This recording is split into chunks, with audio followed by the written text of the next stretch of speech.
This is LiveWell Talk on stroke, signs, symptoms, and treatment.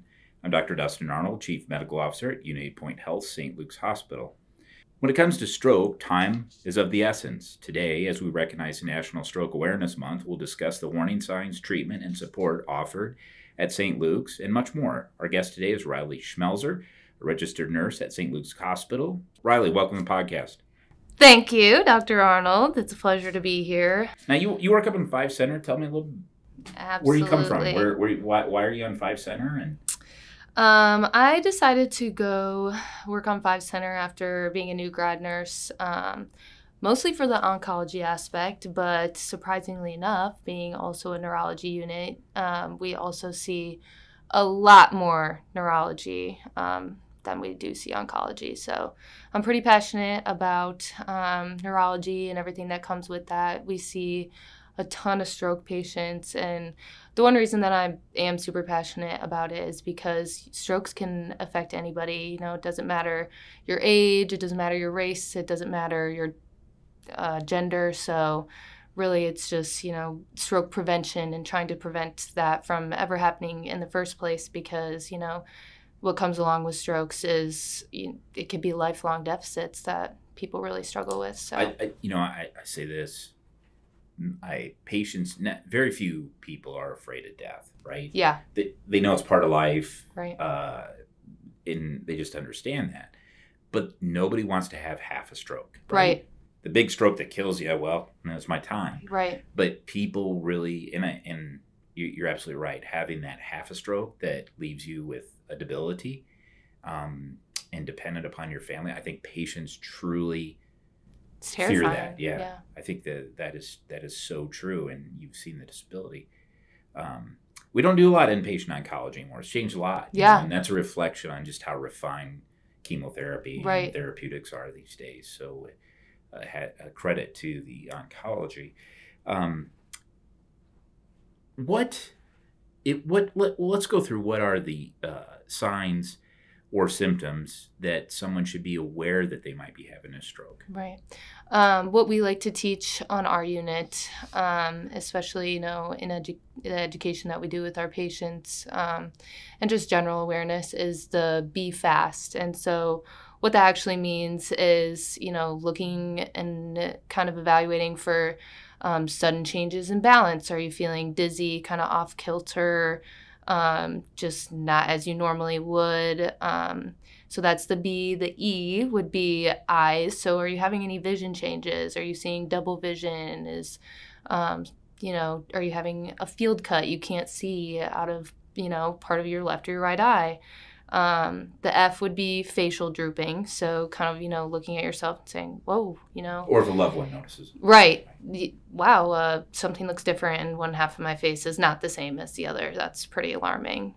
The A would be arms, or, it could be any extremity that you start to feel weakness in more than the other. So, you're gripping and your grips are equal, and then all of a sudden you notice, hey, my right side is significantly weaker than my left. That is an issue. And then the last one, or not the last one, S would be speech. So just assessing for speech changes. Are you getting out what you want to say? Are you understanding what people are saying to you?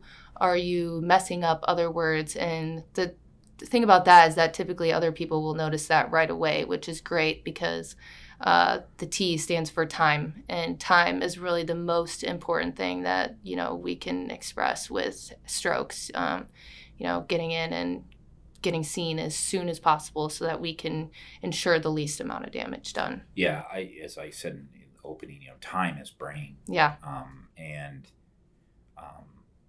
It just with like a heart attack. A stroke is a heart attack of the brain. Right. Right? Lack of blood flow to a region of the brain that's causing symptoms. And getting in here as fast as possible is going to improve or limit the chance that it's going to spread. Right.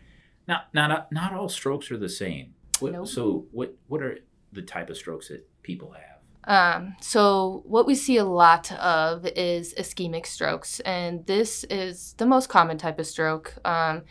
What happens is that a blood clot or some plaque buildup, debris that is in the body kind of cuts or shoots off and goes up into the brain. And at that point, then wherever that clot ended up is where the part of your brain that is not going to have any blood flow to it. So essentially, it's dying.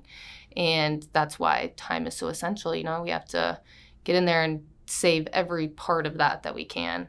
And so that one, a lot of it has to do kind of the internal carotid arteries. We see a lot of occlusions with those causing strokes. In your neck. Yes, yep. So yeah, a lot of that, a lot of the times just, you know, making sure you're getting your checkups and checking your cholesterol and everything like that. So, and then another type of stroke could be a hemorrhagic stroke. And this is when there's a bleed in the brain that disrupts the normal circulation, you know, starving the brain of the oxygen that it needs to move on. So, you know, that can be really scary. And these strokes change your body, you know, they can change it significantly. They change the way people think, how they feel. So, you know, it's really important that we educate people on this type of stuff. Absolutely. You know, and I think the common misconception is patients will, well, I must not be having a stroke. I'm not having a headache. Right. Well, headache is unusual for a stroke.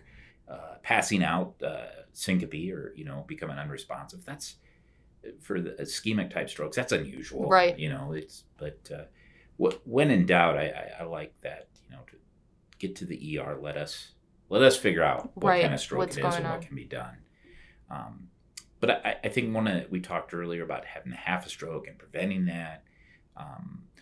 What are some risk factors that can be modified and others that can't, that makes a patient at greater risk of having a stroke? Yeah.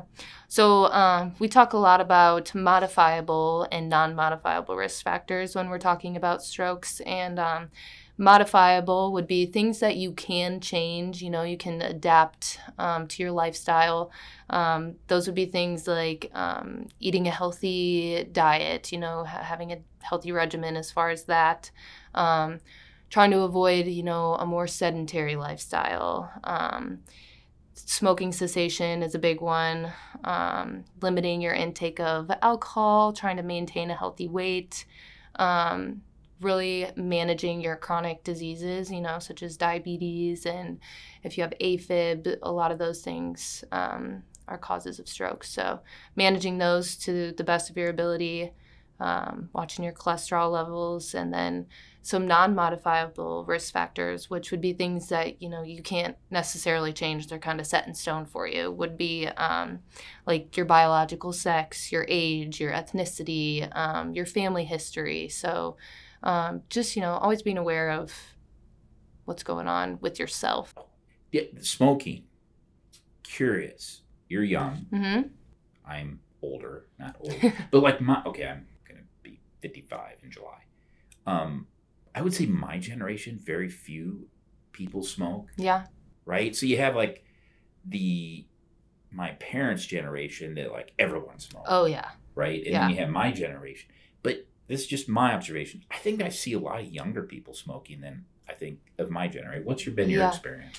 Yeah, my experience has been a lot of the times, it is the older people that you see have a large history of smoking for many, many years, many packs a day. Right. With your generation, we really don't see that as much. Maybe.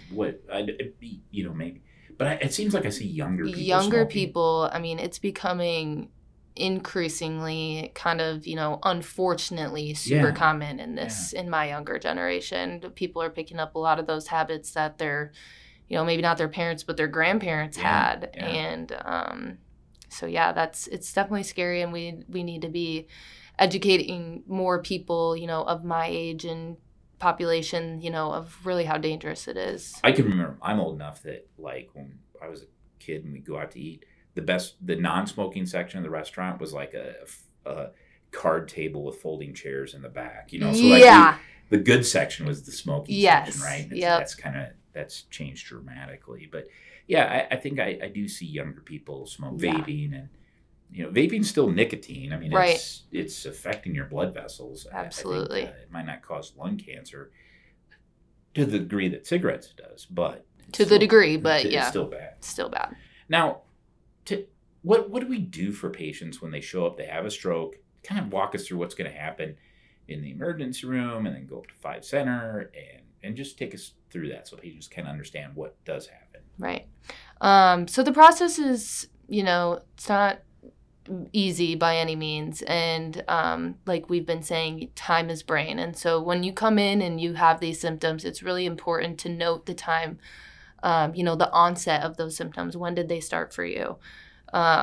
Do we have time to administer something that we call tenecteplase, which is TNK? This would be something that breaks up blood clots in your bloodstream, and it works well and fast. And it's really, really beneficial if we are able to give this to patients who are able to come in and tell us the time that their symptoms started. And that's still a 4-hour window, right? 4-hour window, 4 yep. So, like if you went to bed and then you woke up with these symptoms, unfortunately, the onset could have been when you were asleep. And so we're not going to be able to. Which happens more than you would think. Yeah, absolutely. And I've always wondered, did they have the symptoms maybe before they went to bed? And maybe they thought, well, I'll just maybe I'll wake up, I'll feel better, right? Sort of thing. I don't know. But yeah, it happens more than you would expect. It when people wake up with does. symptoms, and you never really know when it started. Right. Because, correct me if I'm wrong, the reason for that is that the risk of the clot buster drug causing bleeding is more outweighs the benefit of treating the stroke at that time. Absolutely. Right? Okay, yeah. And so a lot of the times what we do is we get some scans. We really want to get those first and foremost done to identify where this may be occurring. And the other thing is that it could be ischemic or it could be hemorrhagic. So we do typically a CT first, which is where you're going to see CAT scan of the head. Yes. It's where you're going to see that bleed. And if nothing shows there, that's a good first sign. But then we're going to move on to an MRI, which is another scan that we would do of your head.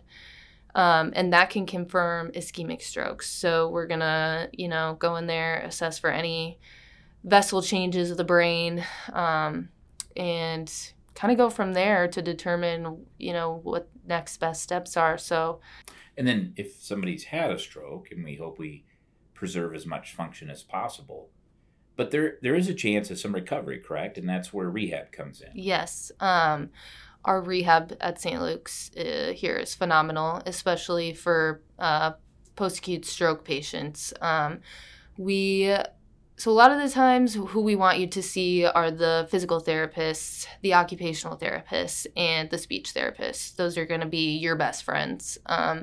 Speech is going to evaluate for any swallowing difficulty,